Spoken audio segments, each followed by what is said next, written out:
जय जगन्नाथ जय बलदेव जय सुभद्रा।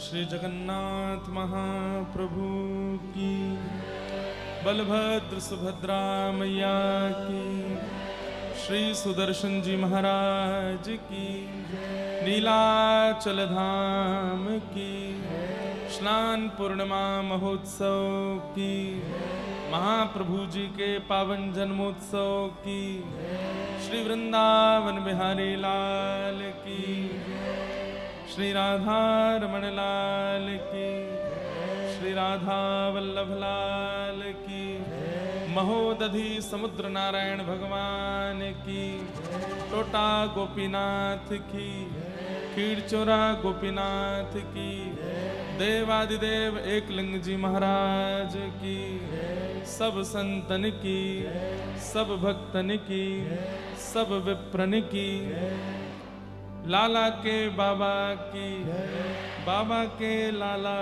की, लाला बाबा दोनों की। जय जय श्री राम, जय जय श्री राम, जय जय श्री राम। नमः पार्वती पते हर हर। प्यारे राधा गिरधर लाल की जय।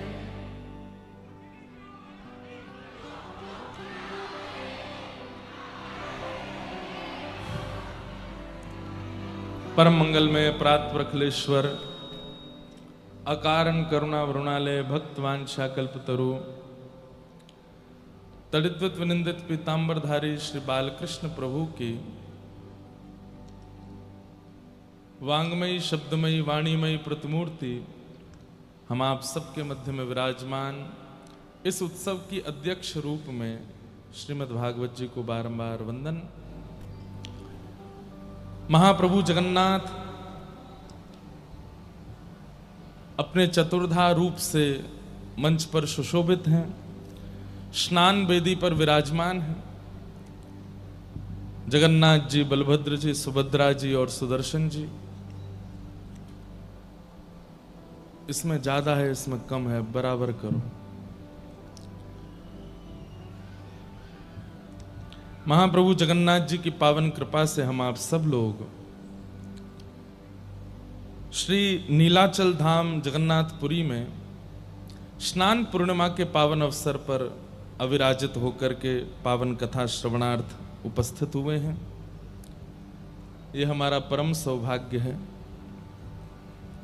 आज इस उत्सव का द्वितीय दिवस और महाप्रभु जगन्नाथ जी के पावन उत्सव में केवल एक दिवस शेष।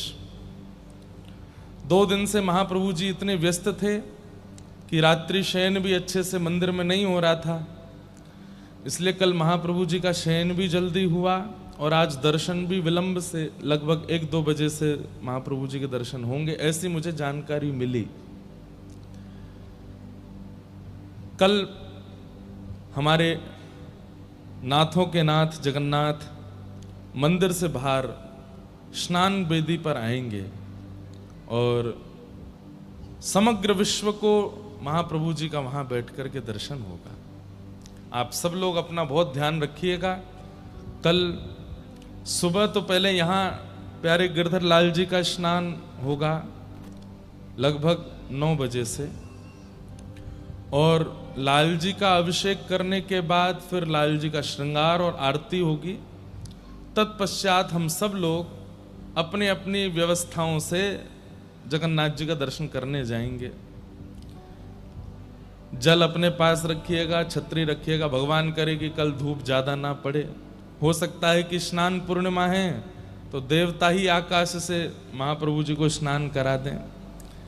तो जैसा भी परिस्थिति बने, आप सब लोग बड़े आनंद के साथ कल का दर्शन जरूर कीजिए। मैं तो जो लोग जगन्नाथपुरी आकर के आज कल में प्रस्थान कर रहे हैं, उन सबको भी कह रहा हूं कि 29 तक तो रुको, महाप्रभु जी का दर्शन करके जाओ, उनके स्नान भाव का दर्शन करके जाओ। ये दर्शन साल में एक ही बार होता है। तो कल स्नान पूर्णिमा का दर्शन हम लोग करेंगे बड़े भाव से, और तत्पश्चात केवल प्रसाद पाके फिर संध्या में कल ठाकुर जी का गज भेष होता है। कल के दिन ठाकुर जी गजेंद्र रूप धारण करते हैं, गज भेष साल में एक ही बार होता है। और फिर कल संध्या में दर्शन देने के बाद फिर महाप्रभु जी 14-15 दिनों के लिए अनवसर में चले जाएंगे, फिर महाप्रभु जी का दर्शन नहीं होगा। 30 तारीख को जगन्नाथ भगवान के मंदिर में आपको पटचित्र का दर्शन होगा, महाप्रभु जी का नहीं होगा। अब सीधे दर्शन फिर 14 जुलाई को, 13 या 14 जुलाई को महाप्रभु जी का दर्शन होगा।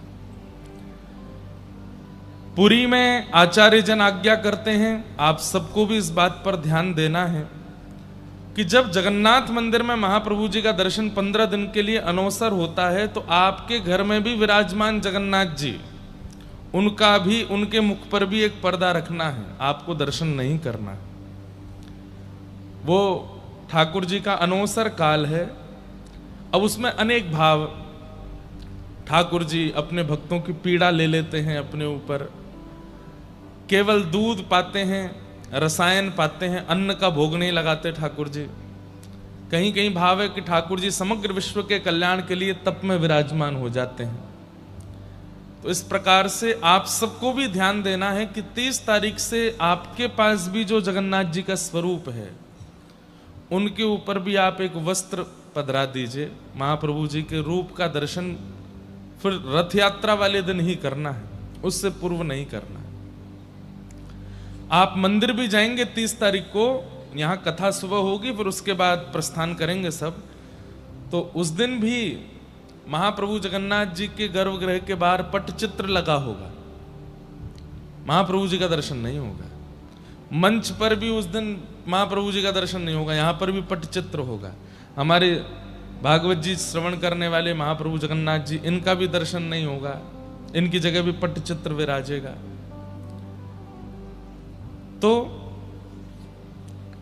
इसका ध्यान रखना। अच्छा, ये जगन्नाथपुरी के कुछ नियम हैं, उन नियमों का पालन लगभग सब जगन्नाथ सेवकों को करना चाहिए। जैसे गजपति राजा महाराज उस दिन भी आज्ञा कर रहे थे कि आप भी कथा में सबको कहें कि कभी भी रथ यात्रा करनी हो तो उन्हीं तिथियों में करें जिन तिथियों में महाप्रभु जगन्नाथ जी की होती है। उससे पूर्व में या उसके बाद में रथ यात्रा नहीं करनी। क्यों? विश्व में जहां कहीं भी जगन्नाथ हैं, सब एक ही हैं, और वे विश्व का कल्याण करने के लिए एक साथ अवस्थित हैं, चाहे वो वृंदावन में विराजमान हो, चाहे यहां हो, चाहे जहां कहीं भी जगन्नाथ मंदिर है। अब आगे पीछे रथ यात्रा का क्रम जब होता है तो महाप्रभु जी विश्व कल्याण के लिए हैं, और रथ यात्रा में ठाकुर जी परम आनंदित। अब वहां आप रथ यात्रा करते हैं तो जगन्नाथ जी को लगता है अब हम रथ यात्रा में जाएं कि यहां बैठ के कल्याण करें। इसलिए एक ही समय पर रथ यात्रा होनी चाहिए, जब महाप्रभु जी की रथ यात्रा हो। उसी समय पर स्नान उत्सव होना चाहिए जिस समय महाप्रभु जी का होता है। महाप्रभु जी के 15 दिन दर्शन नहीं होते तो विश्व में जहां भी जगन्नाथ मंदिर हैं वहां दर्शन नहीं होने चाहिए, चित्रपट ही होना चाहिए आगे। महाप्रभु जी अनवसर में रहते हैं। इन सब बातों का ध्यान हम लोग रखना प्रारंभ करें, करना प्रारंभ करें। ये नियम है, ये शास्त्र विधि है, ये शास्त्र आज्ञा है। स्कंद पुराण में तो वर्णन है कि पहले महाप्रभु जी के स्पर्श का अधिकार सबको था, लेकिन वहां लिखा है कि गजपति महाराज जिसको आज्ञा दें उसी को ही महाप्रभु जी के स्पर्श का अधिकार है। उसके बिना अधिकार, बिना उनकी आज्ञा के कोई स्पर्श करता है उसके पुण्य क्षीण होते हैं। ऐसी ऐसी बातें, ऐसी ऐसी भावना सब है। तो यहाँ के महाराज जी और यहाँ के मंदिर प्रशासन की सबसे प्रार्थना है कि रथ यात्रा उन्हीं दिनों में कीजिए जब महाप्रभु जगन्नाथ जी की रथ यात्रा होती है। स्नान उत्सव तभी कीजिए जब महाप्रभु जी का होता है, स्नान पूर्णिमा को ही होता है। और जितने दिन महाप्रभु जगन्नाथ जी अनवसर में रहते हैं, दर्शन नहीं देते, उतने दिन कहीं दर्शन नहीं होना चाहिए। जगन्नाथ जी के जहां भी रूप हैं सब जगह एक मुख पर वस्त्र होना चाहिए और ठाकुर जी के चित्रपट आगे आ जाना चाहिए। और ठाकुर जी को दूध भोग, ठाकुर जी को मलाई का भोग, अन्न का भोग नहीं करना है। 15 दिन तक ठाकुर जी दूध, मलाई और कुछ रसायन, फल, इनका प्रसाद पाते हैं। वैसे हमारे एक आचार्य कह रहे थे कि महाप्रभु जगन्नाथ जी साल भर एकादशी नहीं करते, महाप्रसाद पाते हैं तो एक संगी एकादशी कर लेते हैं सबरी, 30 तारीख से लेकर के और 15 तारीख तक महाप्रभु जी अन्न नहीं पाएंगे, सारी साल भर की एकादशी एक बार में ही कर लेते हैं। ऐसी ऐसी भावनाएं सब हैं। आज हम स्कंद पुराण युक्त महाप्रभु जगन्नाथ जी के, अब देखो कितना कठिन होता है। हम आज पूरी रात नहीं सोए, पूरी रात पढ़ता ही रहा मैं, क्योंकि आचार्यजन गुरुजन जब पढ़ाते हैं तो वो एक एक बात का स्पष्टीकरण कर देते हैं। अब नया ग्रंथ है, नया पुराण है, पहले कभी हमने पढ़ा नहीं, परसों हमको, कल ही हमको प्राप्त हुआ, पूरी रात आज पढ़ते ही रहे। सुबह 5 बजे झपकी आई, 6:30 बजे फिर उठ करके फिर से पढ़ने लगे और अभी तक पढ़े कथा में आने तक। अभी भी पूरा पढ़ नहीं पाए, अभी तो एक ग्रंथ अभी और रह गया है, उसको 30 तारीख को सुनाएंगे। 2 भागों में है, स्कंद पुराण में पुरुषोत्तम महात्मा। लेकिन इतना अद्भुत और कई सारे भेद मन के खुल गए।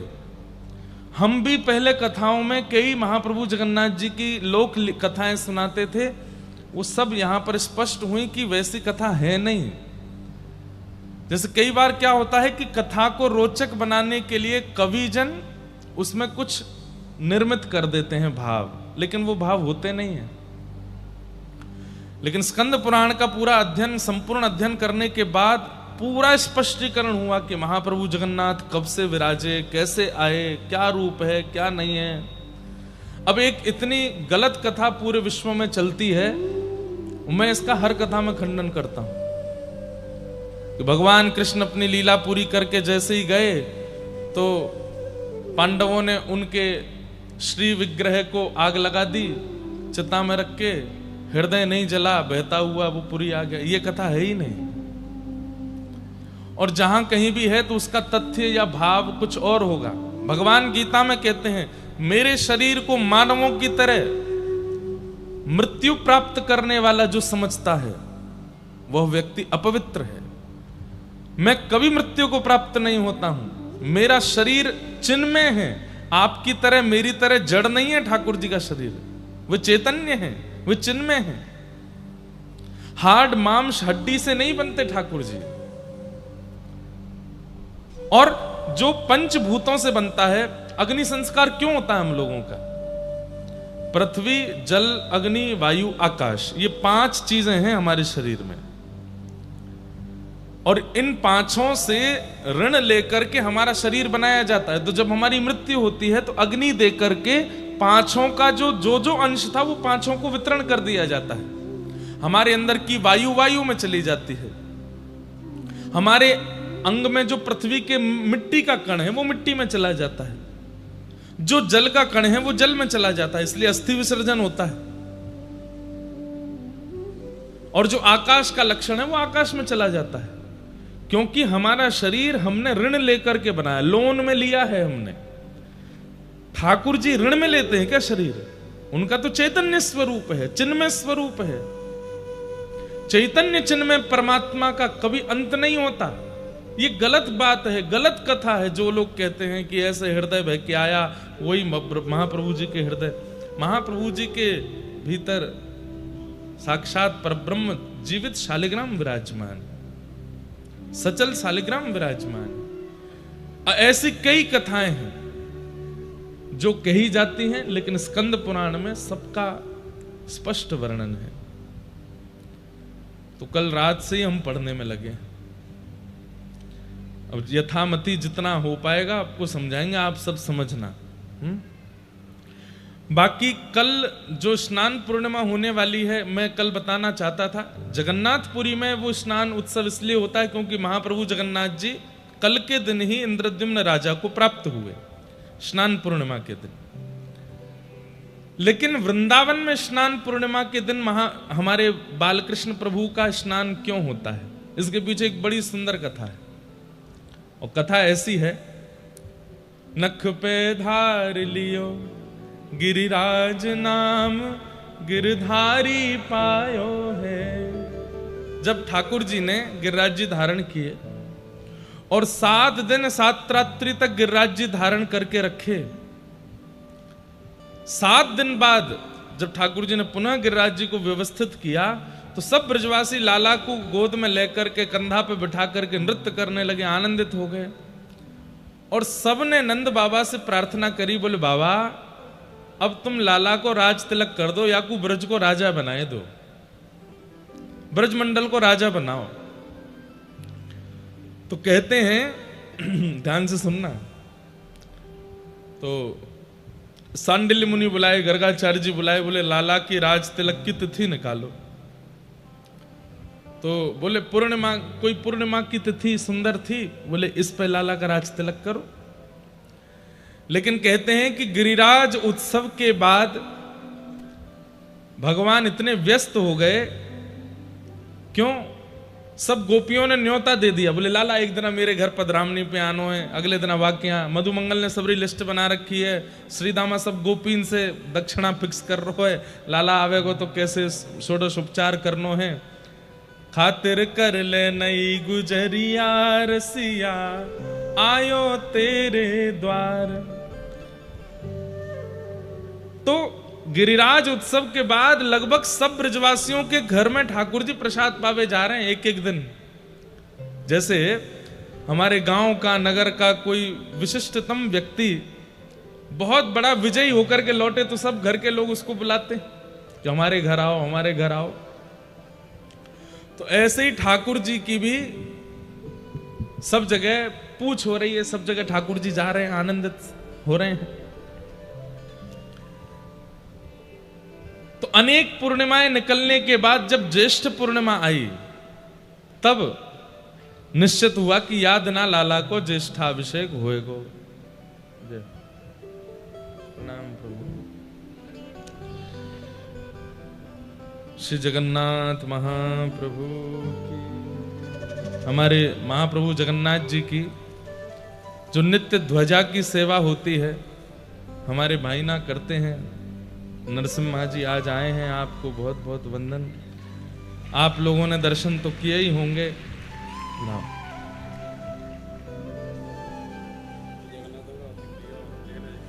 हैं? ये हमारा भी अति प्रिय।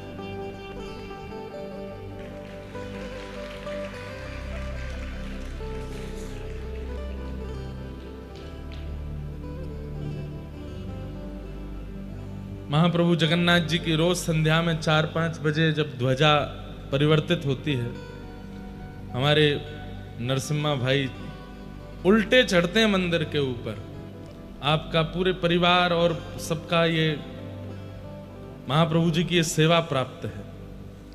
और उल्टे ऐसे ऐसे चढ़ते हैं मंदिर के ऊपर जाकर के, फिर वहां ध्वजारोहण करते हैं, ठाकुर जी की ध्वजा परिवर्तन करते हैं। ऐसे हमारे भाई ना आए हैं। सब हमारे ऊपर एक बड़ी कृपा है कि हमारे मित्र संसारी नहीं है, हमारे मित्र सारे मंदिरों के धाम के ही लोग सारे मित्र हैं। और इनसे मित्रता करने में कितना फायदा, कितनी बढ़िया बढ़िया बातें पता चलती हैं। ठाकुर जी का नित्य प्रसाद प्राप्त होता है, ठाकुर जी का दर्शन मिल जाता है। तो ऐसे सब हमारे सब सखा वृंद हैं, मित्र वृंद हैं। तो आज आप पधारे, बहुत बहुत स्वागत। ध्यान से सुनो सबरे। तो गिरिराज उत्सव के बाद लाल जी की राज तिलक करवे की योजना बनी, लेकिन ठाकुर जी इतने व्यस्त हो गए हैं, सब गोपियों के यहाँ एक एक दिन जा रहे हैं प्रसाद पाने, एक एक दिन जा रहे हैं अपनी खातिर करवाने। तब नंद बाबा ने श्रीदामा मधुमंगल से कही, अरे लाला को नहीं छोड़ोगे, वाको ज्येष्ठाभिषेक, वाको राज तिलक करनो है। तब सब ब्रजवासी बोले, बाबा अब लाला जेठ तक तो बहुत व्यस्त है, सबरी गोपीन के यहाँ को प्रसाद है, जेठ में आप कर लियो। तो ज्येष्ठ में अति गर्मी भी होती है, ग्रीष्म ऋतु भी रहती है, तब ठाकुर जी ने मन में, नंद बाबा ने मन में विचार किया कि ठीक है, ज्येष्ठ की पूर्णिमा को लाला को राज तिलक करेंगे। तो कल के दिन ठाकुर जी हमारे वृंदावन चंद्र श्री राधा रमन लाल, श्री बालकृष्ण प्रभु, मदन मोहन जी, कल इनका राज तिलक हुआ। सब ब्रजवासियों ने मिलकर के लाला को तिलक कियो और अति ग्रीष्म हैवे के कारण यमुना जल ले लेकर के आए हैं और लाला को अभिषेक कर रहे हैं। इस भाव से वृंदावन में ज्येष्ठाभिषेक मनाया जाता है, ठाकुर जी का अभिषेक किया जाता है। नंद को मन वांछित दिन आयो, नंद को मन वांछित दिन आयो। पिता को सबसे ज्यादा प्रसन्नता कब होती है? जब उसका पुत्र अपने पिता के स्थान को ग्रहण करे। अभी तक व्रज के राजा नंद बाबा थे, लेकिन कल के दिन व्रज के राजा श्री ठाकुर जी हो गए। तो नंद बाबा आज बड़े प्रसन्न हैं। नंद को मन वांछित दिन आयो, नंद को फूली फिरत यशोदा रोहिणी, फूली फिरत यशोदा रोहिणी, उर आनंद ना समायो,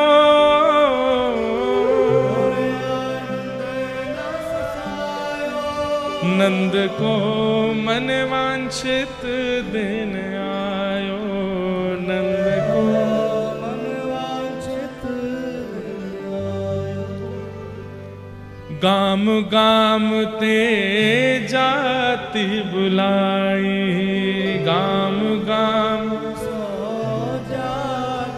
और मोतिन चौक पुरायो,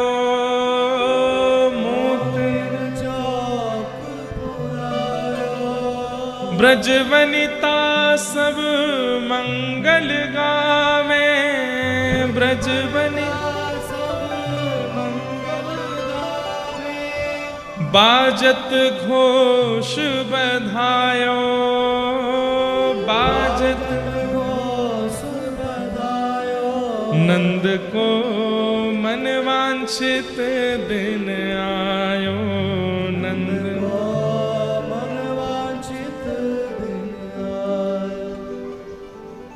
लाला को राज तिलक है व्यवहार हो। तो क्या विधि विधान हो रहा है? प्रथम रात्रि यमुना घट भीतर, प्रथम रात्रि यमुना घट भीतर, प्रथम रात्रि यमुना जल घट भर के, प्रथम रात्रि यमुना अधिवासन करवायो, अधिवासन मतलब जो हम आज करेंगे, यमुना जी का जल घड़ाओं में भर भर के उसका अधिवासन मतलब उसको सुगंधित करेंगे, उसमें केसर डालेंगे, इलायची पीस के डालेंगे, ब्रास डालेंगे, ठंडा करेंगे, मोगरा के पुष्प डालेंगे, कुछ गुलाब के पुष्प डालेंगे, उसमें थोड़ा गुलाब जल डालेंगे, चंदन डालेंगे, उसको सुगंधित करेंगे, इसको अधिवासन करेंगे। उठी प्रभात कंचन चौकी धर, उठी प्रभात और रात भर जल को शीतल करके घड़ों में रख के सुबह उठ करके उठी प्रभात कंचन चौकी धर, उठी प्रभात सोने की चौकी रखी है और तापर लाल बिठायो, तापर लाल बिठायो, नंद को मन वांछित दिन आयो, नंद को मन वांछित दिन आयो। आहा, श्री ठाकुर जी बैठे हैं, मंद मंद मुस्कुरा रहे हैं, चारों तरफ सब ब्रजवासी खड़े हैं और अब एक एक करके आ रहे हैं, लाला को अभिषेक कर रहे हैं। राज बैठ अभिषेक करत हैं, राज बैठ अभिषेक करत हैं, विप्रन वेद सुनायो, विप्रन वेद सुनायो।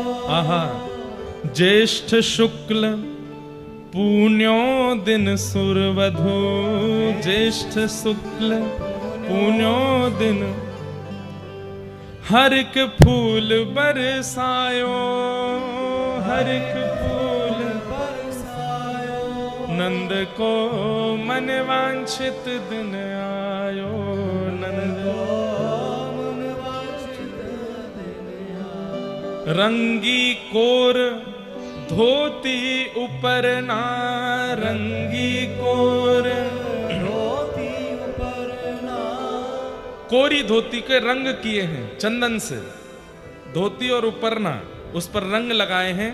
और आभूषण सब साज, आभूषण सब साज। और लाल जी को ऊपर ना पहना के, धोती पहना करके, तिलक करके अभिषेक करने के बाद द्वारकेश आनंद भयो प्रभु, द्वारकेश आनंद भयो।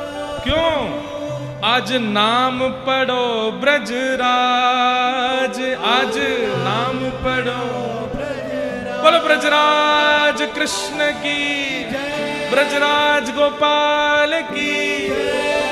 नाम पढ़ो ब्रजराज, नाम पढ़ो ब्रजराज। नंद को मन वांछित दिन आयो, नंद को मन वांछित दिन। तो कल ठाकुर जी का राज्याभिषेक होगा। तो व्रज के भाव से ठाकुर जी का अभिषेक किस लिए होता है कि लाला को ब्रज को राजा बनाया गया है। गिरिराज उत्सव के बाद, नाग कालिया नाग मर्दन के बाद ब्रजवासी ने कही, याने ब्रज की इतनी रक्षा करिए नंद बाबा, अब तो तुम लाला सुघड़ है गए हो, अपनी गद्दी पर लाला को बैठाए दो। और श्री ठाकुर जी को कल राज्याभिषेक होएगो। एक भाव, एक नहीं है, अनेक है। एक भाव यह भी है कि ठाकुर जी का राज्याभिषेक होता है। एक भाव ठाकुर जी यमुना जी के साथ रास विहार करते हैं। अनेक अनेक भाव हैं। सब भावों से ठाकुर जी का कल अभिषेक हम लोग करेंगे। तो कल गिरधर लाल जी का अभिषेक होगा। जिन लोगों ने जनेऊ धारण किया है, यज्ञोपवीत जिनका हुआ है, केवल वे ही मंच पर आएंगे। और वे सब लोग यहां जो सेवा में हैं उनको बता दीजिएगा। ऐसे नहीं कि जबरदस्ती जनेऊ लेके पहने आए बोले ताकि हम भी चढ़ जाएं। देखो, इन बातों का आप ध्यान रखा कीजिए कि अनधिकारी चेष्टा करने से आपको लगेगा कि हम ठाकुर जी को छू लेंगे, ठाकुर जी का स्पर्श कर लेंगे, लेकिन नहीं, उससे अपराध ही होता है। ठाकुर जी ने बहुत छोटे छोटे तो नियम रखे हैं। यज्ञोपवीत धारण करने वाले, गायत्री संध्या बंदन करने वाले वो हमारा स्पर्श करें, धोती ऊपर ना पहनने वाले हमारा स्पर्श करें। और जो भी कल मंच पे आएंगे, ज्यादा लोग तो नहीं आएंगे, ज्यादा से ज्यादा 10-15 लोग बस, नहीं तो हमारा लाला नेक्स्ट तो डर के मारे भाग जाएगा। इतने विशाल ठाकुर जी नहीं है ना। तो सब लोग सिले हुए वस्त्र नहीं पहनेंगे, कोरे उपरना और कोरी धोती, यज्ञोपवीत होना चाहिए, चंदन तिलक लगा करके मंच पर आएंगे। ठाकुर जी का अभिषेक कल होगा।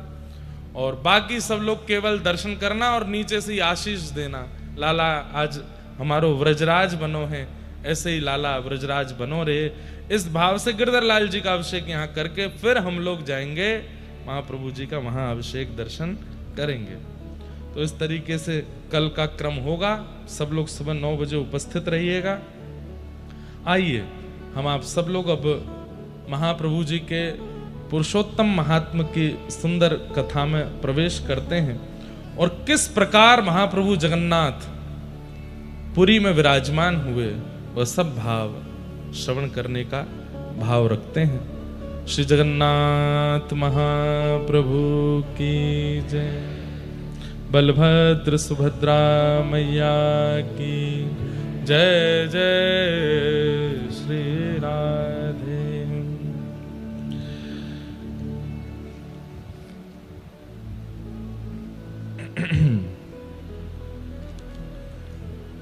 स्कंद पुराण पुरुषोत्तम महात्मा श्री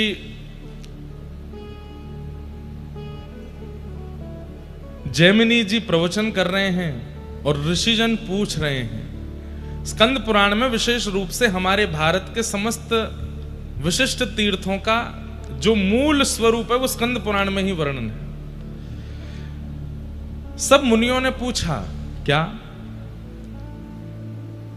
कस्मिन् युगे सतु मुने इंद्रद्युम्नो भवन् नृपः कस्मिन् देशेस्य नागरं कथं वा पुरुषोत्तमं गत्वा चो विष्णु प्रतिमां कारयामास वा कथम् एतत् सर्वं विसस्तरतः कथस्य व महामुने।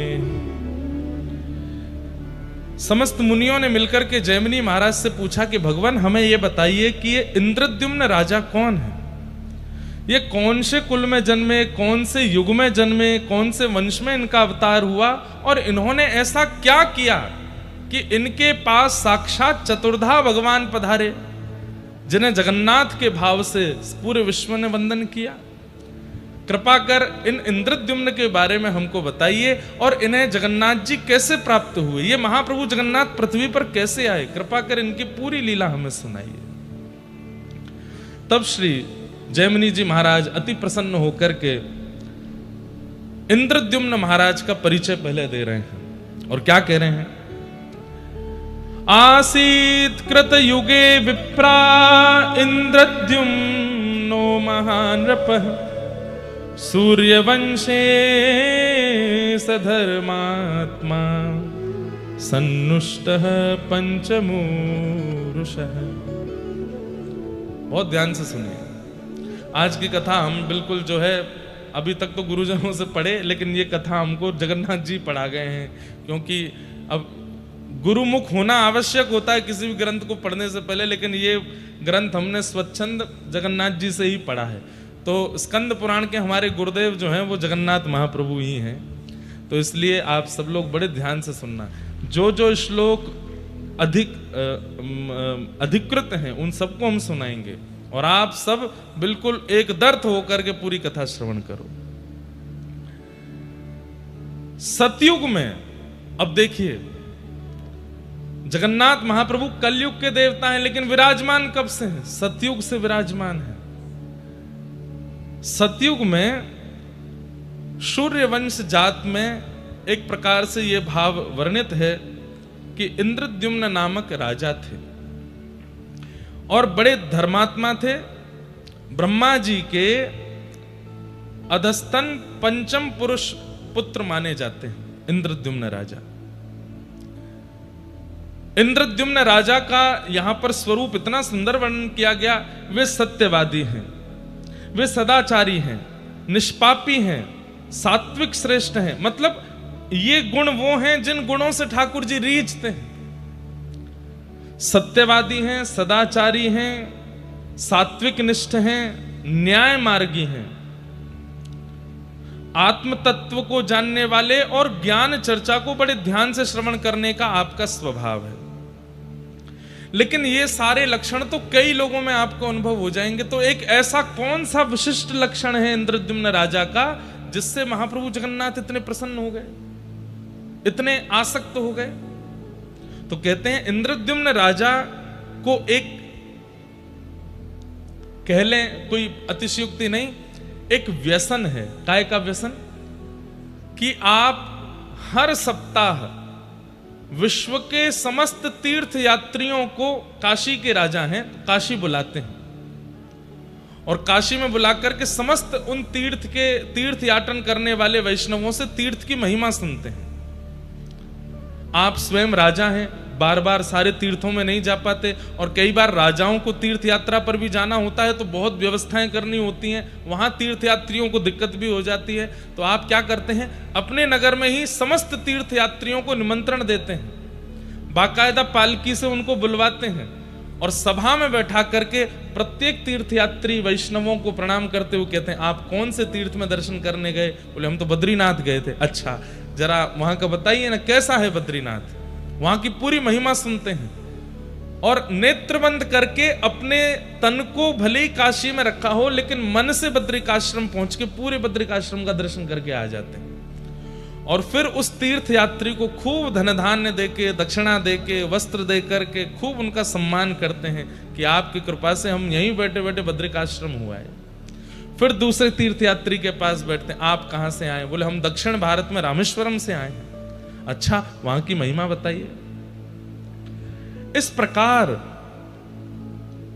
सर्वगुण संपन्न होते हुए भी, अष्टादश विद्याओं से युक्त होते हुए भी, इतने ज्ञानी और इतने योग्य राजा होते हुए भी आपके अंदर इतनी दीनता है कि आप तीर्थ यात्रियों के बीच में बैठकर के तीर्थ की महिमाएं सुनते रहते हैं।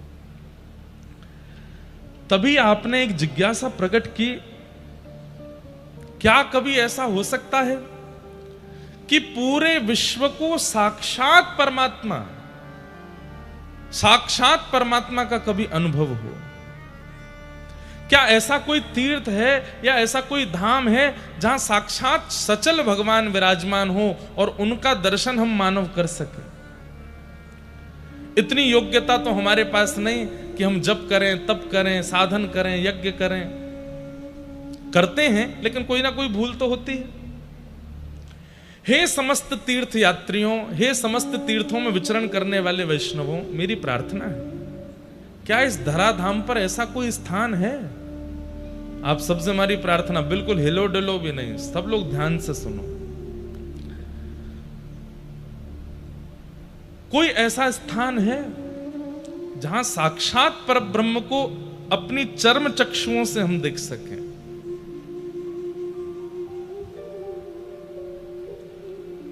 तब आपने प्रश्न किया कि आद्रतो व्याजहारेदम ज्ञायता क्षेत्र मुक्तमं यत्र साक्षात् जगन्नाथं पश्यामो नेन चक्षुषा। जगन्नाथ केवल इन्हीं को नहीं कहते, परम पुरुष परमात्मा जो इस पूरे जगत का रक्षक है वो जगन्नाथ ही हैं।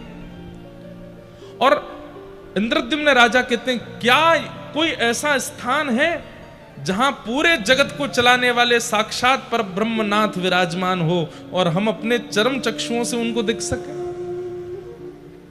क्या इस पृथ्वी पर ऐसा कोई स्थान है? एक प्रकार से इंद्रद्युम्न राजा ने घोषणा करके इसको पूरे विश्व में फैलवाया, इस प्रश्न को, कि है कोई ऐसा स्थान जहां साक्षात पर ब्रह्म का दर्शन मानव कर सके? तब एक वृद्ध से परम वैष्णव, परम विद्वान, ललाट पर अति तेज है, ऐसे एक तीर्थ यात्री परम वैष्णव महात्मा उस सभा में आए और उन्होंने आकर के कहा, राजन, आपका प्रश्न मुझे प्राप्त हुआ तो मैं दौड़ा चला आया आपके पास। आपकी जो जिज्ञासा है शायद उसका समाधान मेरे पास है। ये सुनते ही तो इंद्रद्युम्न राजा बोले, क्या हम जीवात्मा प्रत्यक्ष ठाकुर जी को देख सकते हैं? बोले हाँ, एक स्थान है। कहां पर? बोले मैं अपने बाल काल में वहां दर्शन करने गया था। कौन सी जगह है वो? कि औड्र देश इति ख्यातो वर्षे भारत संज्ञके दक्षिणस्योदधिस्तीरे क्षेत्रम श्री पुरुषोत्तमम। औड्र देश यानी कि उड़ीसा। उड़ीसा प्रांत में दक्षिण मुखी दक्षिणस्थ महोदधि यानी कि समुद्र नारायण, उनके तट पर एक क्षेत्र विराजमान है जिसका नाम है श्री पुरुषोत्तम क्षेत्र। ध्यान से सुनिएगा। उस श्री पुरुषोत्तम क्षेत्र में तत्र नीलगिरिर्नाम समन्तात काननाव्रत, एक वन है और उस वन को चारों ओर से वन ने घेरा है। बीच में एक सुंदर सा छोटा सा एक पर्वत है जिसका नाम है नीलगिरी। बंधुओं, हम सब लोग भुवनेश्वर से जब जगन्नाथपुरी की ओर आते हैं, आप सबने ये अनुभव किया कि नहीं, पर मैं हर बार करता हूं, 8-9 किलोमीटर दूर से ही श्री मंदिर इतना ऊंचा दिखाई देता है, लेकिन जैसे ही आप सिम्मत द्वार पर पहुंचेंगे तो लगता है कि शिखर इतना ऊंचा तो नहीं है, महाप्रभु जगन्नाथ जी का मंदिर इतना ज्यादा ऊंचा तो नहीं है कि इतनी दूर से दिखाई देता है। वास्तव में अब आजकल ड्रोन चलते तो हैं, आजकल दर्शन करने की विधा ऊपर से है तो सही, लेकिन देखा जाए तो जगन्नाथपुरी और विशेष रूप से जहां भगवान जगन्नाथ विराजमान है, वो श्री मंदिर एक पर्वत के ऊपर है। वो थोड़ा सा पूरी जहां पर हम अभी भी बैठे हैं इससे भी थोड़ा ऊंचाई पर है, वो नीलगिरी पर्वत है। तो तत्र नीलगिरिर्नाम समन्तात काननाव्रत, एक वन से आच्छादित नीलगिरी पर्वत है। तस्योत्संगे कल्पवृक्षः समन्तात क्रोश सम्मितः, वहां पर एक कल्प वृक्ष, एक वट वृक्ष है, वहां पर एक रोहिणी कुंड भी है, वहां साक्षात ठाकुर जी विराजमान है, परमात्मा विराजमान है। किस रूप से, किस नाम से? श्री नील माधव भगवान, नील माधव भगवान के रूप में वहां पर ठाकुर जी विराजमान है। ठाकुर जी का नाम जगन्नाथ पूर्व से ही है, यहां पर कितनी बार जगन्नाथ शब्द का ही भाव आता है। यत्र साक्षात् जगन्नाथः शंखचक्र गदाधर जंतूनां दर्शनान् मुक्तिं यो ददाति कृपानिधि, वहां पर साक्षात जगन्नाथ भगवान विराजमान है। कैसे? बोले चतु व्यूह रूप में अपने चतु हस्त कमलों में शंख चक्र गदा पद्म लेकर के साक्षात नील माधव जगन्नाथ भगवान विराज रहे हैं।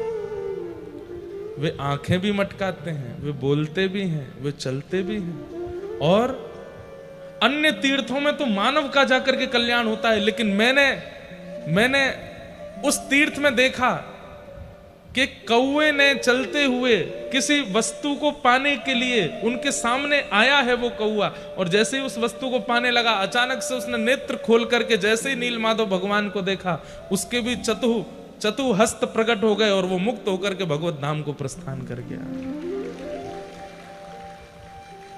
अरे आप तो मानवों के कल्याण की बात करते हैं, लेकिन कीट पतंगा पक्षी जो वहां पहुंच जाए और शंख चक्र गदा पद्मधारी चतुर्भुज रूप नील माधव जगन्नाथ भगवान का जो दर्शन कर लेता है, ऐसे पशु पक्षियों का भी उद्धार वहां होता है।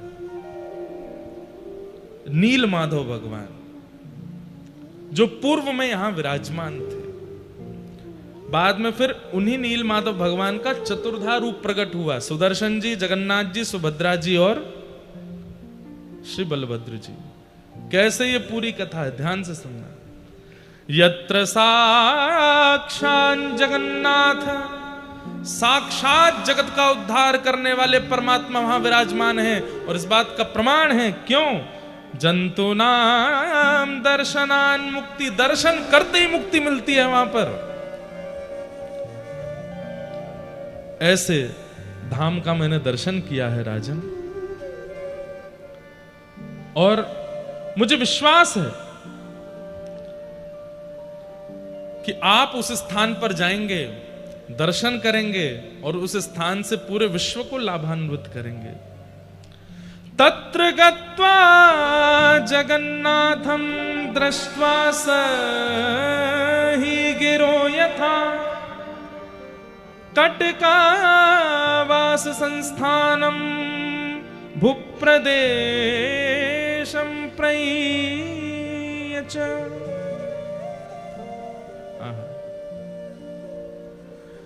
आप कृपा करके उस स्थान पर जाइए। उस स्थान के समीप में कटक नामक एक स्थान है। कटक का नाम देखिए यहां पर भी है, कटका वास संस्थानम भूप्रदेशम प्रमीयच। वहां जाकर के आप अपनी पूरी राजसभा को कैसे लेके जाना चाहते हैं उसकी पूरी व्यवस्था आप कटक में रह करके कर सकते हैं, लेकिन नाथ आपकी जो जिज्ञासा है वो इसी प्रांत में जाकर के और उन चतुर्धा रूप भगवान का दर्शन करके ही पूर्ण होगी। सुन करके इंद्रद्युम्न राजा के नेत्र सजल हो गए, हस्त कंपायमान होने लगा, प्रेम के सारे लक्षण चित्त में प्रकट होने लगे। आप इतने आनंदित हो गए, आप तो तुरंत जैसे मानो नृत्य करने लगे कि आहा कितनी बड़ी कृपा, मैं साक्षात प्रभु को देखूंगा, साक्षात भगवान का दर्शन करूंगा। बोले हाँ आप जाके वहां कर सकते,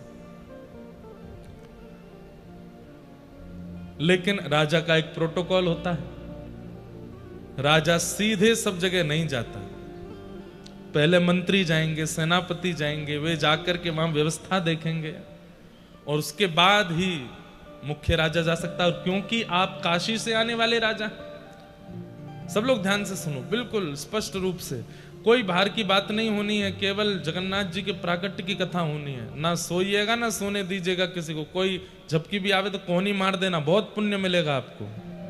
हाँ बिल्कुल, किसी को भी आलस्य मत करने दो।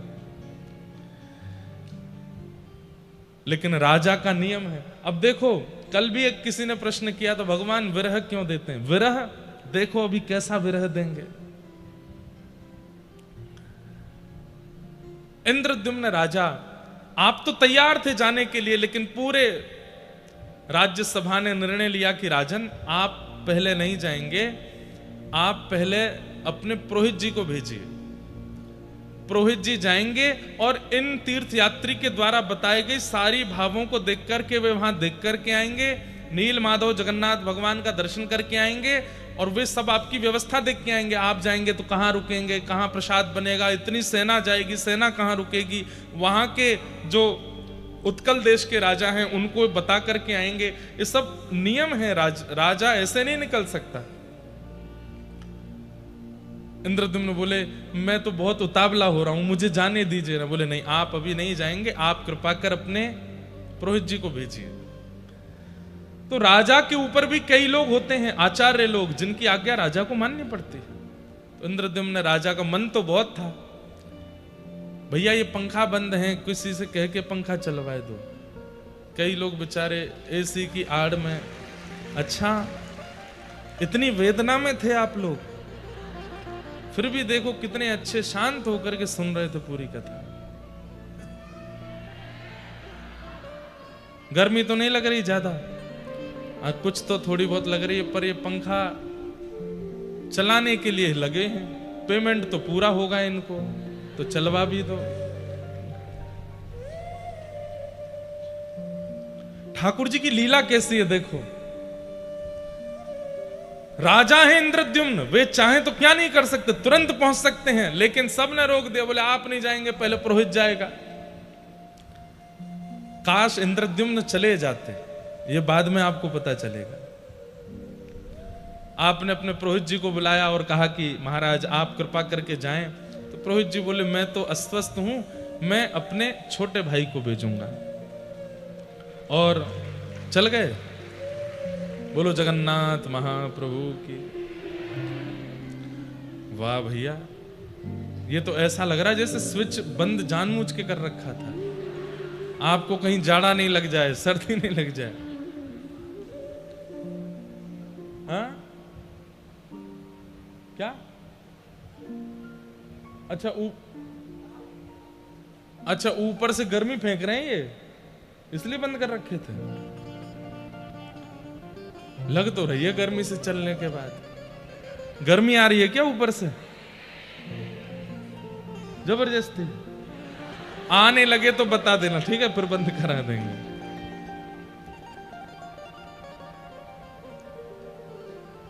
थोड़ा सरल सहज भाव में राजा ने अपने पुरोहित जी से कहा, तो पुरोहित जी बोले मैं तो वृद्ध हो गया हूं, शायद मैं इतनी निपुणता नहीं रखूंगा, पर मैं अपने छोटे भाई विद्यापति को भेजता हूं। वे जाकर के आपके इस जो नियुक्त स्थान है उसका दर्शन करके और पूरी योजना बना करके आएंगे और आपको बताएंगे। अब देखिए, ये विद्यापति भी, अभी तो हमने पहली बार पढ़ा पर मैं इसकी खोज करूंगा, विद्यापति का कोई पूर्व जन्म का या पूर्व काल का कोई तो संबंध है कि इनको नील माधव भगवान का प्रत्यक्ष दर्शन हुआ? कहां? ये तो पुरोहित भी नहीं थे, पुरोहित के छोटे भाई हैं। इनको बुलाया गया और कहा कि आपको इस प्रकार उत्कल देश जाना है, वहां पर कटक नामक एक शहर है, उसके पास में महानदी और समुद्र के दक्षिण तीर पर एक नीलगिरी पर्वत है, वहां नीलाचल भगवान, उनका दर्शन करके आना है। और सब व्यवस्था आकर के राजा को बतानी, फिर राजा पूरी सेना के साथ दर्शन करने जाएंगे। तो आप बड़े सौभाग्यशाली हुए, कितने खुश हैं। क्या कह रहे हैं? हर किसी को जगन्नाथ आते समय ये श्लोक बोलना चाहिए, महाप्रभु जी का दर्शन करते समय ये बोलना चाहिए कि अहो में सफलम जन्म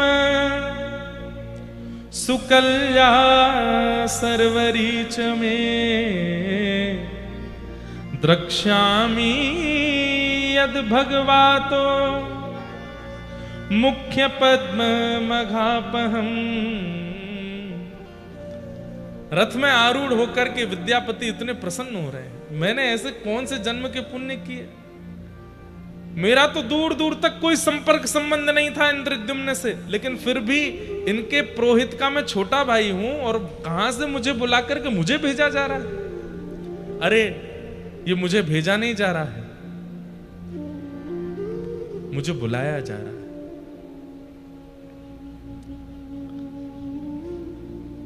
कल जब रात्रि में ये भाव पढ़ रहा था, इंद्रद्युम्न राजा जब विद्यापति को जाते हुए देख रहे हैं तो इंद्रद्युम्न को लग रहा है कि मैं राजा क्यों हूं, मैं विद्यापति क्यों नहीं, शायद मैं जाता।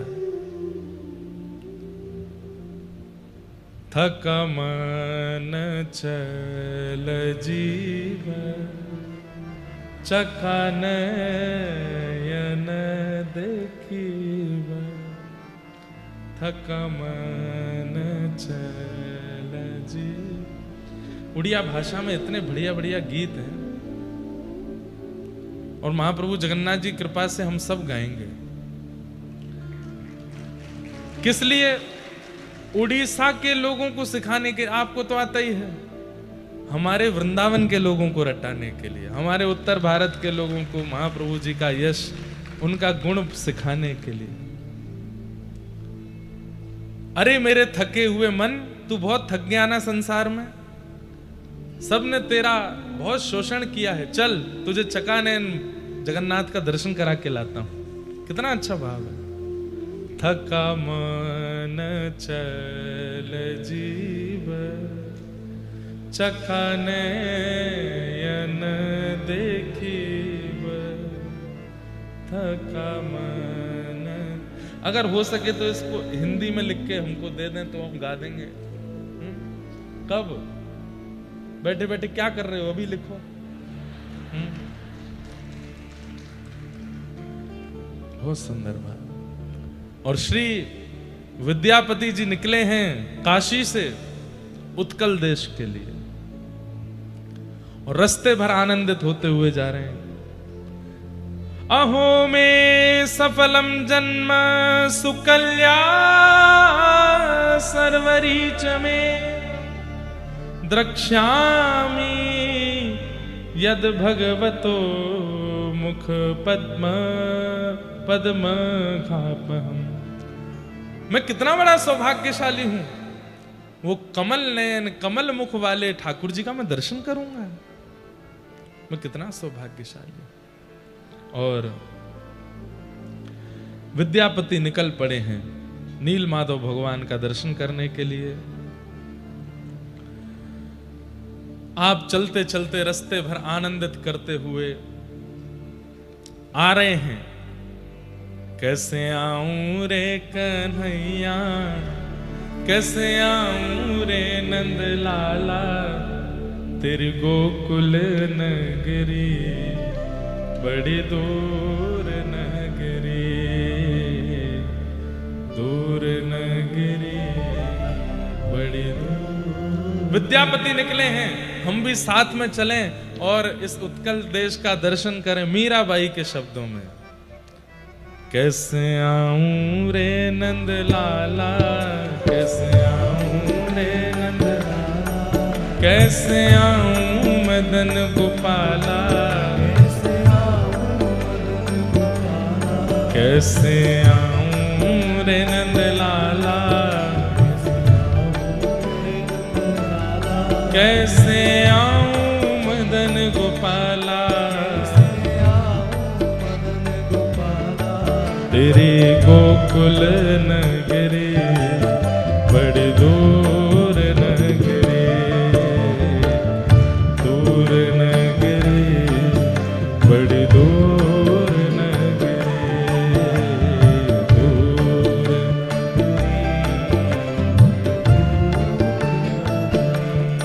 ओ रात को आऊं तो लाला डर मुहे लागे,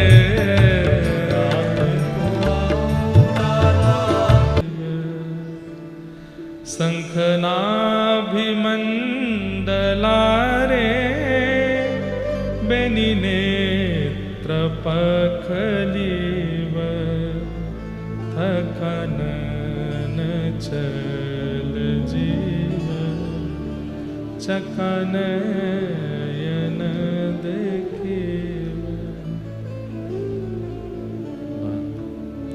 विद्यापति जा रहे हैं।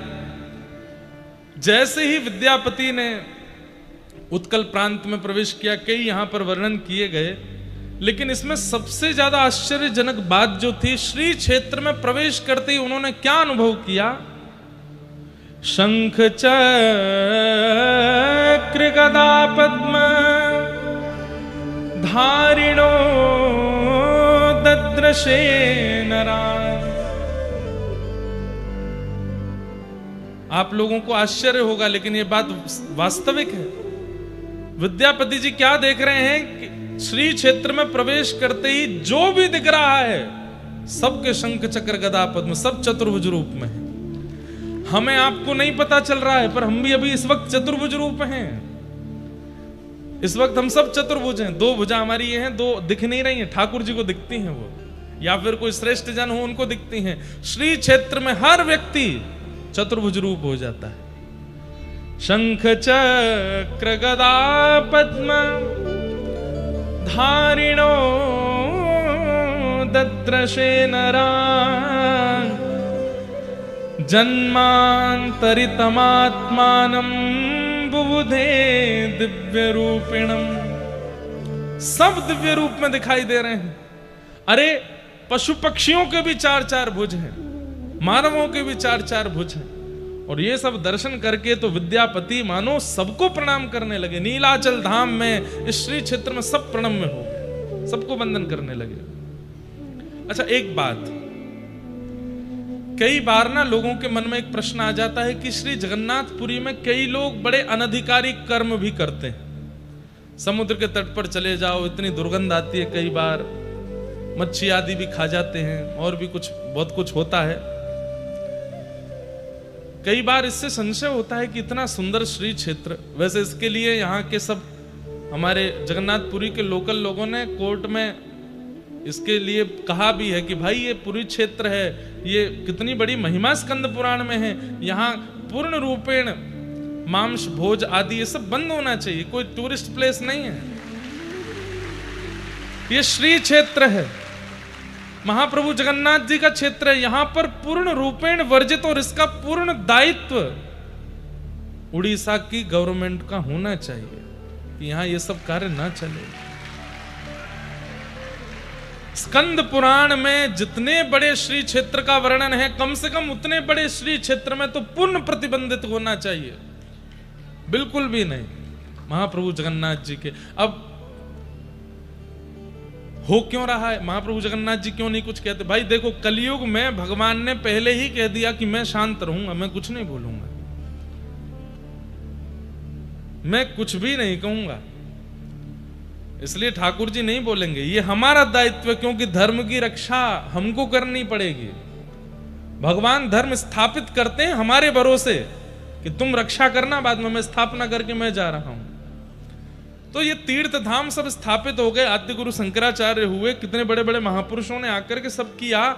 हम आप सबका दायित्व है कि कम से कम अपने पूर्वजों के द्वारा प्रतिष्ठित व्यवस्थित जो व्यवस्था है उसको बचा तो लें कम से कम। हमारे वृंदावन में भी भीतर नहीं है। वृंदावन की एक बात कहेंगे आपको कि वृंदावन के भीतर मांस भोजन आदि नहीं, सीमा पर होता है, लेकिन उसके लिए भी हम लड़ते हैं कि क्यों सीमा पर भी नहीं होना चाहिए। दूर करिए वृंदावन से। ठाकुर जी की रास स्थली है वो, ठाकुर जी की जन्म स्थली है, ठाकुर जी की क्रीड़ा स्थली है। सदा वृंदावन वसती लीला परिचरो जगन्नाथ स्वामी नयन पथगामी भवतु में। जगन्नाष्टक में भी कहते हैं कि सदा वृंदावन वसती, वृंदावन में बसते हैं जगन्नाथ जी, वहीं लीला करते हैं। इसलिए वहां पर तो ब्रजवासी मिलकर के थोड़े बहुत हट पूर्वक नहीं करने देते, पर सीमा में भी जो है उसको भी हटाने की पूरी योजना कर रहे हैं।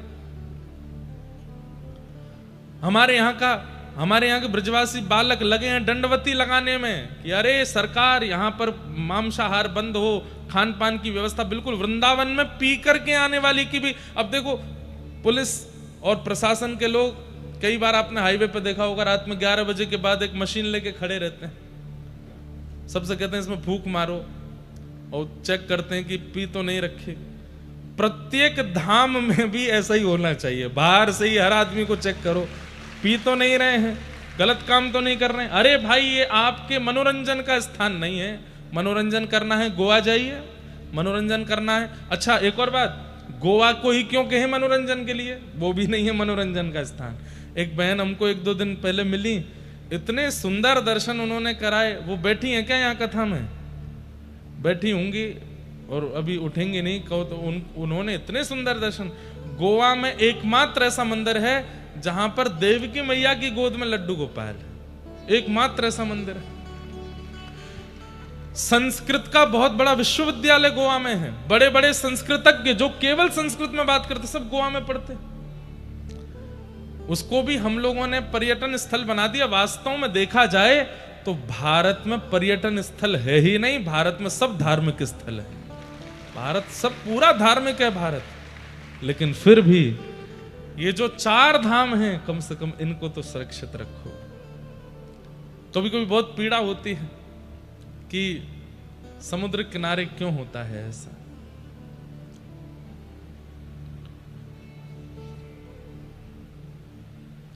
तो सब चतुर्भुज रूप में थे।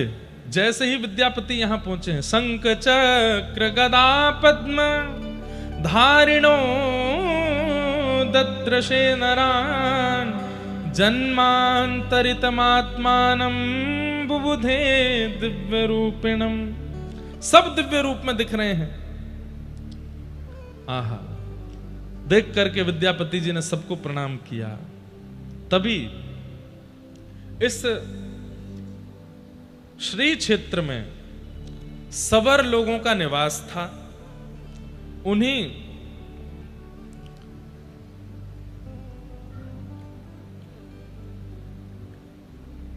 सबर जाति के लोगों में विश्ववसु नाम के एक सबर थे जो कि उनके मुखिया थे, जो नील माधव भगवान की सेवा करते थे।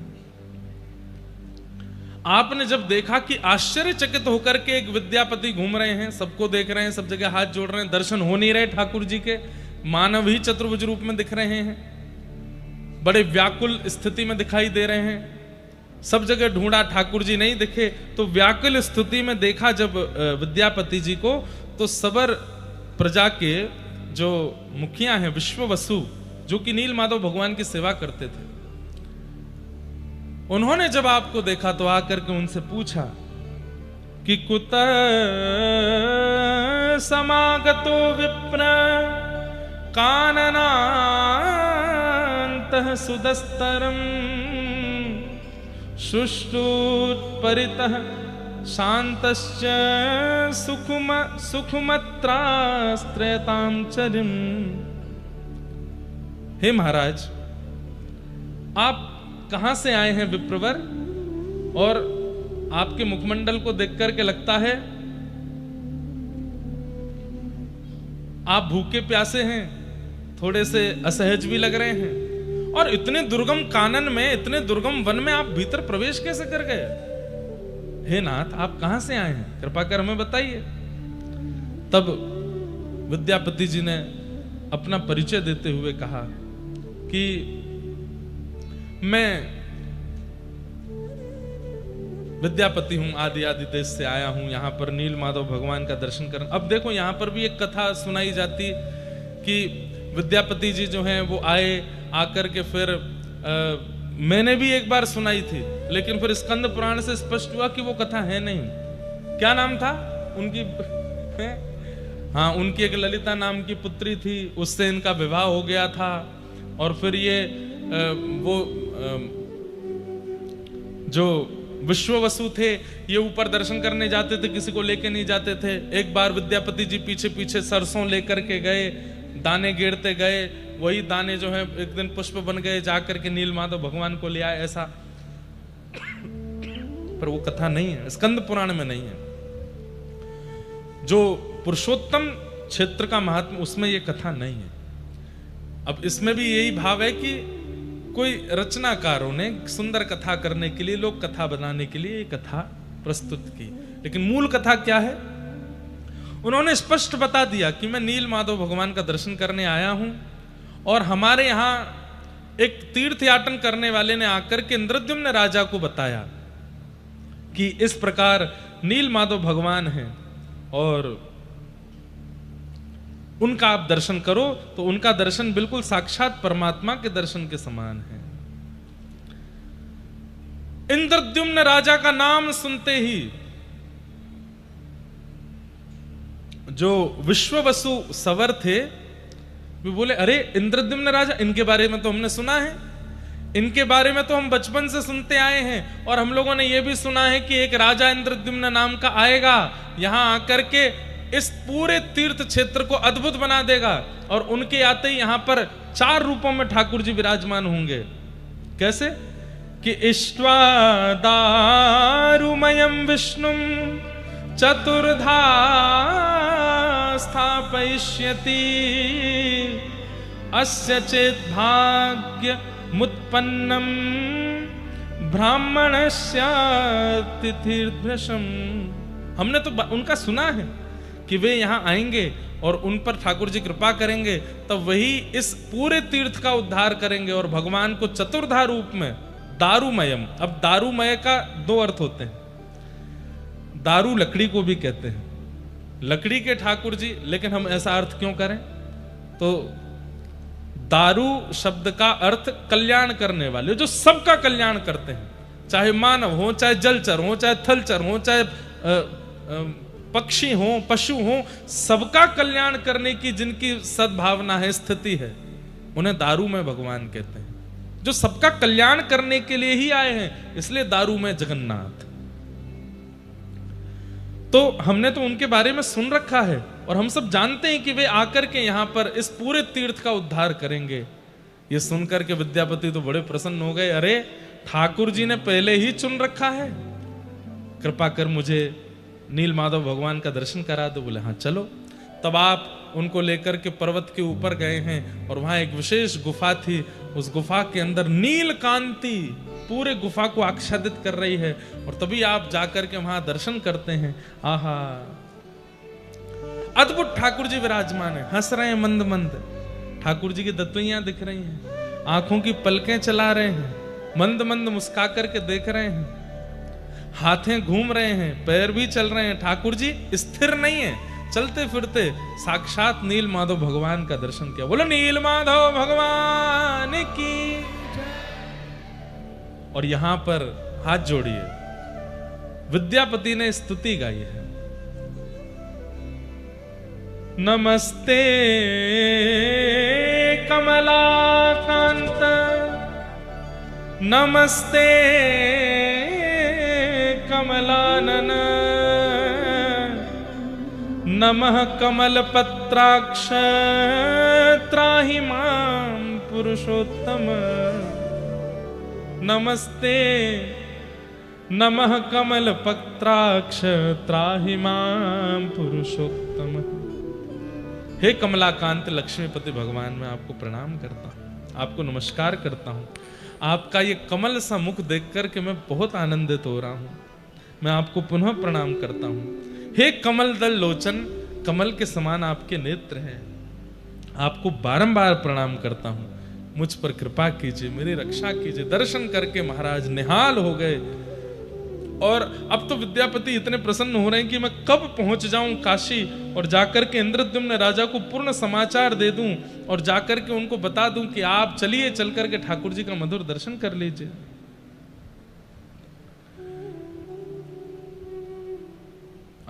लेकिन ठाकुर जी क्या विचार करते हैं, क्या सोच के रखते हैं, किसको क्या देना क्या ना देना, ये सब ठाकुर जी के हाथ में है।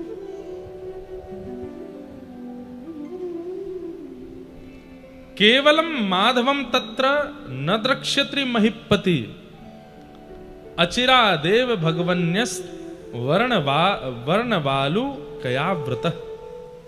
ठाकुर जी इंद्रद्युम्न राजा को दर्शन नहीं देंगे, जबकि वो इतने व्याकुल है। वर्णन आता है कि जब विद्यापति निकले हैं दर्शन करने के लिए नील माधव भगवान के, तो वहां दूर काशी में बैठे हुए इंद्रद्युम्न राजा व्रत कर रहे हैं, निर्जला रह रहे हैं, केवल बहुत कहने पर फलाहार कर लेते हैं और ना सो रहे हैं ना बैठ रहे हैं, बस प्रतीक्षा कर रहे हैं कि कब लौट करके आएंगे विद्यापति, कब आकर के मुझे पूर्ण बात बताएंगे वहां की। काशी से कितना दूर है यहाँ पर, और उस समय जब रथ से आना हो तो कितने दिन लगे होंगे यहाँ आने में। तब तक जब तक विद्यापति लौट करके नहीं आ गए, इंद्रद्युम्न राजा सोए नहीं है, बस बैठे हैं, प्रतीक्षा कर रहे हैं। प्रीतम तू मोहे प्राण ते प्यार। कोई प्राण प्रिय हो जाता है ना, तो सबसे पहला उसके साथ क्या होता है, भूख चली जाएगी। कोई प्राण प्रिय हो जाता है ना तो प्यास चली जाती है, कोई प्राण प्रिय हो जाता है तो निद्रा चली जाती है। ये वो वस्तु हैं जिनके बिना हम रह ही नहीं सकते, लेकिन प्राण प्रिय कोई हो जाता है तो ये तीनों समाप्त हो जाते हैं।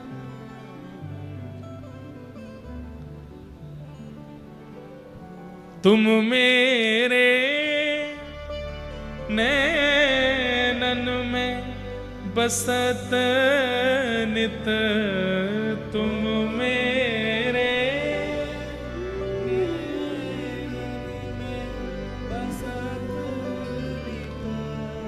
मैं तब नैन निहारो, मैं तब नैन निहारो। प्रीतम तू मोहे प्राणंत प्यारो, प्रीतम तू मोहे प्राणंत। तू जीवन धन सर्वस तू ही, तू सब गाओ। सर्वस तू ही, तू जीवन धन सर्वस तू ही, तू जीवन सर्वस तू ही, तू ही द्रगन को तारो, तू ही द्रगन को तारो। प्रीतम राधा रमण जगन्नाथ, तू मोहे प्राणंत प्यारो, जगन्नाथ तू मोहे प्राण। ये पद एक ही पंक्ति बहुत लोगों ने लिखी है, ये नारायण प्रभु जी का पद है। क्या कह रहे हैं, कितनी सुंदर बात है। जो तो कु पल भरना निहारूं जो तो भरना निहारूं दीखत जग अंधियारो दीखत जग अंधियारो तू मोहे प्राणंत प्यारो प्रीतम तू मोहे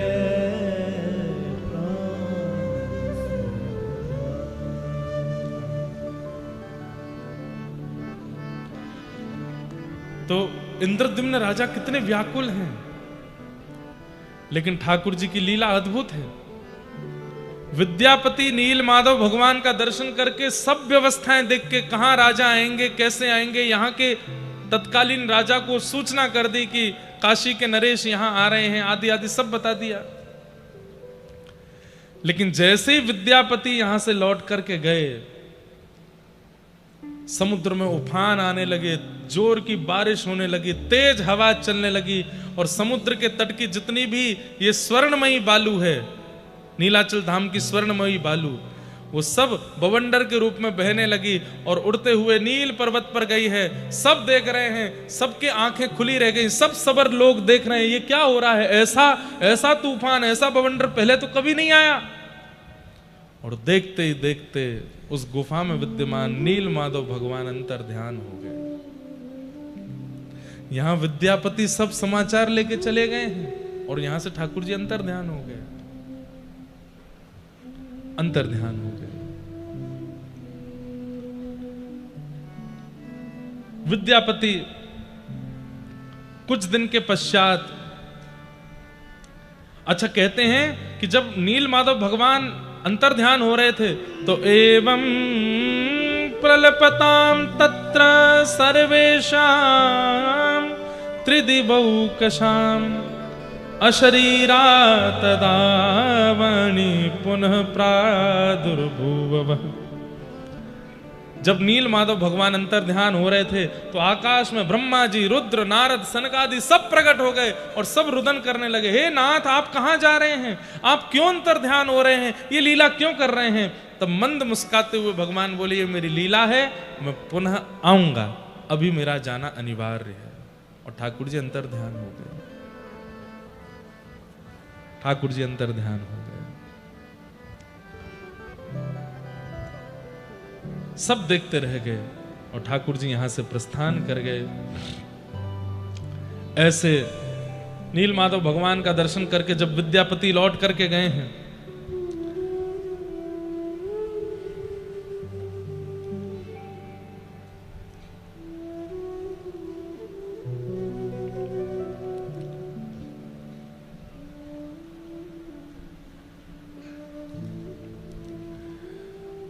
लौट करके गए और जाकर के आपने वहां सब सुध बताई कि मैं उत्कल प्रांत में होकर के आ गया हूं और वहां नील माधव भगवान ऐसे विराजमान हैं, उनके नेत्र ऐसे हैं, उनका स्वरूप ऐसा है, सब ऐसा। इंद्रद्युम्न राजा तो उत्सव मनाने लगे, नृत्य करने लगे, आनंदित हो गए। आपने तुरंत राज सिंहासन पर बैठ करके आज्ञा कर दी, सब व्यवस्थाएं तैयार करो, अब हम सब लोग यहां से श्री क्षेत्र, पुरुषोत्तम क्षेत्र को प्रस्थान करेंगे। वहां ठाकुर जी हमारी प्रतीक्षा कर रहे हैं। पर इनको क्या बताएं कि ठाकुर जी तो अंतर ध्यान हो गए वहां से। कहते हैं बड़े बड़े मुनि, बड़े बड़े ऋषि, सबको आपने निमंत्रित कर दिया कि सब आ जाइए, हम सब जाएंगे और जाकर के वहां नील माधव भगवान का दर्शन करेंगे, उन्हीं के साथ रहेंगे, आनंदित होंगे। इस प्रकार सब भावनाएं होने लगी। लेकिन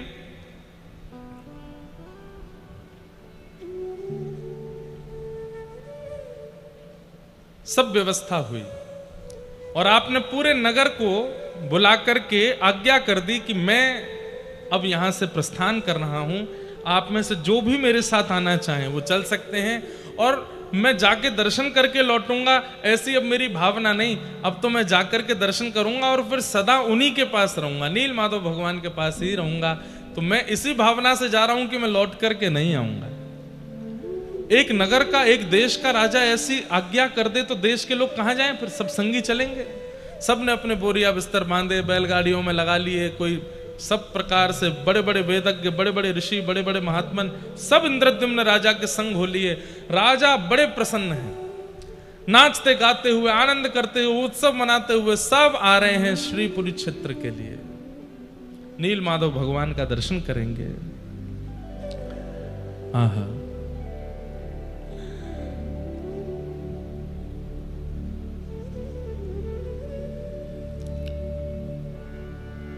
इंद्रद्युम्न राजा चल पड़े हैं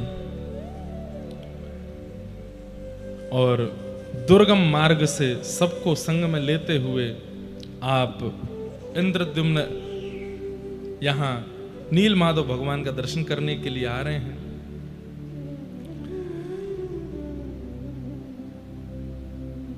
और यह भी बताया था विद्यापति जी ने आकर के कि वहां तो प्रचार है इस बात का, पहले से ही ये बात वहां घोषित हो गई है कि आप वहां जाएंगे और वहां जाकर के ठाकुर जी का सुंदर स्थापन करेंगे।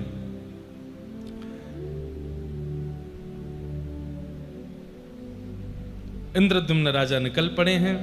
कौन सी तिथि को निकले थे? बोले ज्येष्ठ शुक्ला पंचमी को, शुक्रवार को उत्तम तिथि मुहूर्त देख करके निकले थे। आनंद करते हुए सब नाचते गाते हुए जा रहे हैं। जैसे ही उत्कल प्रांत में पहुंचे, यहां के राजा ने खूब सुंदर उनका स्वागत किया और उनको लेकर के फिर श्री क्षेत्र की ओर बढ़े हैं। लेकिन जैसे ही पुरुषोत्तम क्षेत्र में पहुंचे और नीलगिरी पर्वत दिखाई दिया, राजा इंद्रद्युम्न तो वहीं रोने लगे। अब मेरे नाथ मिलेंगे, अब मेरे नाथ मुझे स्वीकार करेंगे, अब मैं अपने इन चर्म चक्षुओं से ठाकुर जी का दर्शन करूंगा। लेकिन जैसे ही आप पहुंचे तब क्या देखते हैं, सब सवर समाज के लोग बड़े दुखी और रुदन अवस्था में बैठे। इंद्रद्युम्न राजा ने जाकर के कहा, सैनिकों ने जाकर के वहां सब वर्णन कर दिया, इंद्रद्युम्न राजा आ रहे हैं और आकर के यहाँ ठाकुर जी का दर्शन करेंगे। सवर जाति के लोगों ने सबने कहा कि वे आएंगे, पर ठाकुर जी तो यहाँ से प्रस्थान कर चुके हैं, ठाकुर जी तो यहां से अंतर ध्यान हो गए हैं। जैसे ही सुना कि भगवान अंतर ध्यान हो गए, पूरी बात सुनी। बोले ये तो इन्होंने बताया था कि ठाकुर जी वहां विराजमान है। बोले विराज तो रहे थे, लेकिन जिस दिन विद्यापति लौट करके गए उसके अगले दिन ही एक बवंडर आया, तूफान आया, आकाश में देवी देवता भी प्रकट हुए और ठाकुर जी सबके मध्य से अंतर ध्यान हो गए। ये सुनते ही इंद्रद्युम्न राजा मूर्छित होकर के गिर पड़े, बहुत रोए, रो रो करके बेहाल हो गए। बोले नाथ नहीं मिलना था, मैं इतना बड़ा पापी हूं, मैंने इतने बड़े अत्याचार किए हैं, या मैं इतना ज्यादा कुभागी हूं कि आप मेरे आने की खबर सुनते ही अंतर ध्यान हो गए। अरे किसी को भी लगेगा, ठाकुर जी विराजमान थे लेकिन हमारे आते ही ठाकुर जी चले गए, ये बात सुनने में किसको उचित लगे। अरे लोग बाग मंदिर दर्शन करने जाते हैं, दर्शन करते करते यदि पर्दा आ जाता है तो लोगों को लगने लगता है कि हम में कोई अभाग्य था, दुर्भाग्य था, इसलिए हमारे आते ठाकुर जी ने पर्दा कर लिया। पर भैया कल कई लोगों को नहीं पता था कि मंदिर जल्दी बंद होने वाला है। 3-3, 4-4, 5-5 घंटे लाइन में खड़े होने के बाद में मंदिर पहुंचे, बस दर्शन होने वाले थे तो अचानक से अंदर से खबर आई मंदिर बंद। बहुत लोग कल परेशान हो गए और उन सबको यही लग रहा था कि हमारा दुर्भाग्य था कि ठाकुर जी हमको नहीं मिले। पर इंद्रद्युम्न की राजा की कथा सुनो, वो तो अपना राजपाट परिवार सब छोड़ करके और सबको संग लेकर के, सबके घरवार छुड़ा करके लेके आए हैं कि चलेंगे नील माधव भगवान के चरणों में रहेंगे। पर यहां आकर के पता चला कि ठाकुर जी प्रस्थान कर गए। बहुत दुखी हुए, बोले नाथ मैं कुभागी हूं, मेरे कारण आप चले गए, मुझ पर कृपा नहीं करनी थी, कोई बात नहीं, पर मैं इतने सारे वैष्णवों को लेके आया, इतने जन को लेके आया, पूरे नगर के नगर लेकर के आया, बड़े बड़े ऋषियों को आमंत्रण करके लेके आया, सबका सब छुड़वा करके लाया, इन पर तो कृपा कर देते। आत्मघाती और ना जाने कैसे कैसे भाव अपने लिए इंद्रद्युम्न के चित्त में आने लगे, रुदन कर रहे हैं। विद्यापति जी ने क्यों नहीं बताया? वे तो आकर के बोल के गए थे कि वहां दर्शन किए हैं उन्होंने परमात्मा के। तब सबने बताया, बोले उनके जाने के बाद ठाकुर जी अंतर ध्यान हुए। तब 2-3 दिन तक तो इंद्रद्युम्न राजा बड़े व्याकुल रहे। आपने कुछ खान पान भी नहीं किया। तत्पश्चात सबने कहा कि आपको निर्णय लेना पड़ेगा, आप वापस चलना है, क्या करना है आप बताइए। लेकिन तभी सबर समाज के एक व्यक्ति ने आकर के बताया, बोले भगवान जब अंतर ध्यान हुए थे तब उन्होंने आकाशवाणी की थी कि मैं पुनः आऊंगा। अब कब आएंगे ये तो नहीं पता, लेकिन वो कह के गए कि वे आएंगे। इंद्रद्युम्न राजा ने घोषणा कर दी, अपनी सब प्रजा से पहले तो क्षमा मांगी और जितने लोग साथ में आए थे सबसे कहा कि ठाकुर जी मेरे कारण अंतर ध्यान हुए हैं, लेकिन ठाकुर जी किसी और कारण से अंतर ध्यान हुए थे। वो कारण हम परसों की कथा में बताएंगे। किस कारण से अंतर ध्यान हुए वो तो एक कारण था, लेकिन इंद्रद्युम्न को लग रहा था मेरे कारण हुए। तो सबसे कहा कि आप सब लोग चाहें तो वापस जा सकते हैं, मैं अब वापस नहीं जाऊंगा। मैं यहीं रह करके प्रतीक्षा करूंगा, मनाऊंगा, रिझाऊंगा, बुलाऊंगा, ठाकुर जी को आना पड़ेगा। और रही बात मालव देश की, तो मेरा पुत्र मालवेश्वर, अब ये इसको मैं राजा बनाता हूं। अपना मुकुट उसको पहना दिया, तिलक कर दिया और कहा कि अब ये राजा है, जो भी लोग वापस जाना चाहते हैं इसकी सन्निधि में जाइए और ये सबका राजपाट करेगा, सबका शासन करेगा, पर मैं अब यहीं रहूंगा। इंद्रद्युम्न राजा दुखी बैठे हैं। तभी नारद जी का आगमन हुआ। सतयुग की बात है। वीणा लेकर के, करताल लेकर के श्री नारद जी महाराज आए और नारद जी महाराज ने आकर के समझाया कि मेरे पिता ब्रह्मा ने मुझे भेजा है। क्यों? वे बोले हैं कि ठाकुर जी यमराज के किसी भाव को पूर्ण करने के लिए अंतर ध्यान हुए हैं, तुम चिंतित मत हो। तुम्हारे द्वारा कुछ विशिष्ट ठाकुर जी को कराना है। पूरे विश्व को आज नहीं कलिकाल तक और ना जाने कब तक लोगों को तुम्हारे द्वारा किए गए तब से प्रकट ठाकुर जी का दर्शन प्राप्त होगा। इसलिए तुम विचलित मत हो। मैं तुम्हारे पास इसीलिए आया हूं कि ताकि तुम विचलित ना हो, तुम भटको ना। तुम्हें समय समय पर मैं ध्यान दिलाऊंगा। तुम चिंता मत करो, ठाकुर जी आएंगे। बोले कैसे आएंगे, मुझे क्या करना पड़ेगा ये बताइए। बोले पूज्य पिताजी ब्रह्मा जी का ऐसा कहना है कि वे श्वेतद्वीप में जाकर के 1000 यज्ञ करेंगे भगवान को प्रसन्न करने के लिए, और उतने ही दिन तुम यहां विराज करके अश्वमेध यज्ञ करो और उस अश्वमेध यज्ञ के द्वारा ठाकुर जी को प्रसन्न करने का भाव रखो। तब इंद्रद्युम्न राजा को नारद जी ने आज्ञा दी और आज्ञा देकर के पुरी क्षेत्र में अश्वमेध यज्ञ करने का भाव रखा। नीलकंठ महादेव यहां भगवान विराजमान हैं। उन्हीं के पास में विराजित होकर के यज्ञ कुंड निर्माण करके अश्वमेध यज्ञ प्रारंभ किया। रोते हुए राजा पुकारने लगे, हे नाथ आप कहां हैं, मुझ पर कृपा कब करेंगे, यह अनुग्रह कब करेंगे। तभी भगवान ने आकाशवाणी की कि राजन तुम रो मत, बस जिस कार्य की आज्ञा तुमको ब्रह्मा जी ने दी है वो कार्य पूर्ण करो, मैं निश्चित ही आऊंगा, मेरा वचन है। अश्वमेध यज्ञ हुआ। यज्ञ की पूर्णाहुति पर जो अभिषेक सब ऋषि जन, वेदज्ञ जन, विप्र जन मिलकर के यजमान का करते हैं, वो अभिषेक समुद्र तट पर कर रहे थे।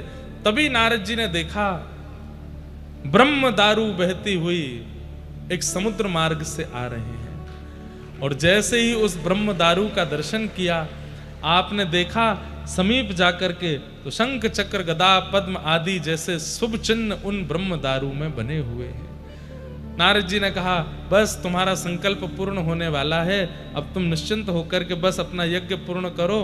तत्पश्चात भगवान ही एक विश्वकर्मा के रूप में प्रकट हुए और ठाकुर जी ने आकर के उस ब्रह्म दारू को एकांत में ले जाकर के उनका निर्माण किया। ठाकुर जी, अब ये भी कथा आती है कि 21 दिन का कहा था, 21 दिन से पहले दरवाजा नहीं खोलना, भीतर छेनी हथौड़ा चल रहा था, उनकी आवाज आ रही थी, जैसी आवाज आनी बंद हुई तो द्वार खोल दिया, तो ठाकुर जी अधूरे रह गए। स्कंद पुराण कहती है कि अधूरे नहीं है, ये पूरे हैं, इसीलिए ये पुरी में विराजमान है। ये अधूरे नहीं है, ये ठाकुर जी का मूल रूप है, ये अधूरे नहीं है। वो 21 दिन वाली कथा, छेनी हथौड़ा वाली कथा भी स्कंद पुराण में नहीं है।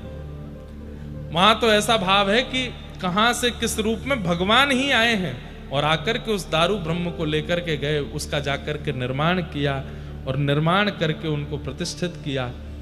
इंद्रद्युम्न राजा ने जैसे अपने चर्म चक्षुओं से पहली बार देखा, आहा, अद्भुत रूप ठाकुर जी का, बड़े बड़े विशाल नेत्र हैं, अधर पर प्रबल मुस्कान है, मानो जैसे भुजा पसार करके इंद्रद्युम्न से कह रहे हो कि तुम इतने व्याकुल हुए मेरे लिए, आओ आकर के मेरे हृदय का आलिंगन कर लो। भुजा पसार करके महाप्रभु जगन्नाथ का स्वरूप प्रकट हो गया।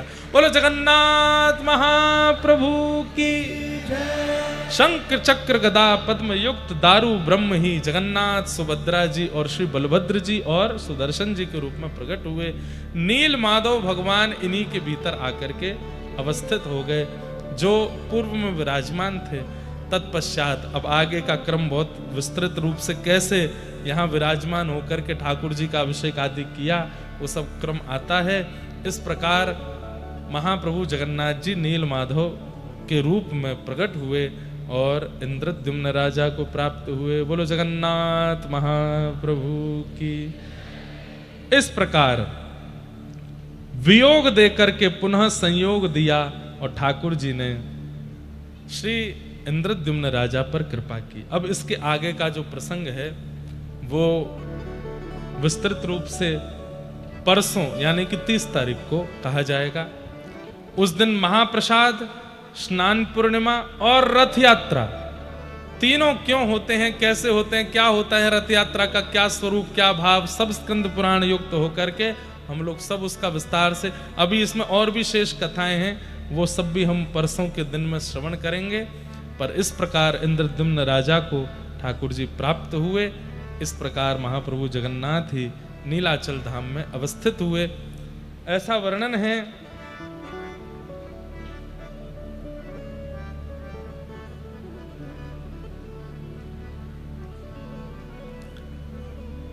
अब ये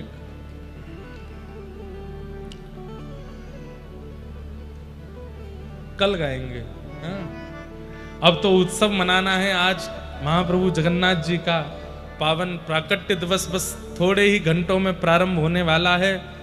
स्नान पूर्णिमा, महाप्रभु जगन्नाथ जी का जन्मोत्सव, प्राकट्य उत्सव, हम सब लोग उसका अनुभव करेंगे।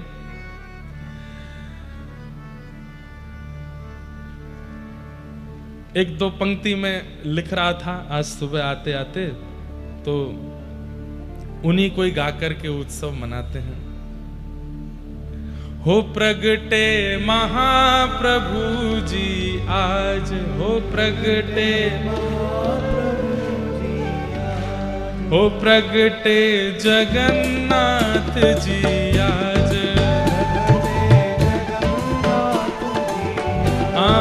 प्रगटे महाप्रभु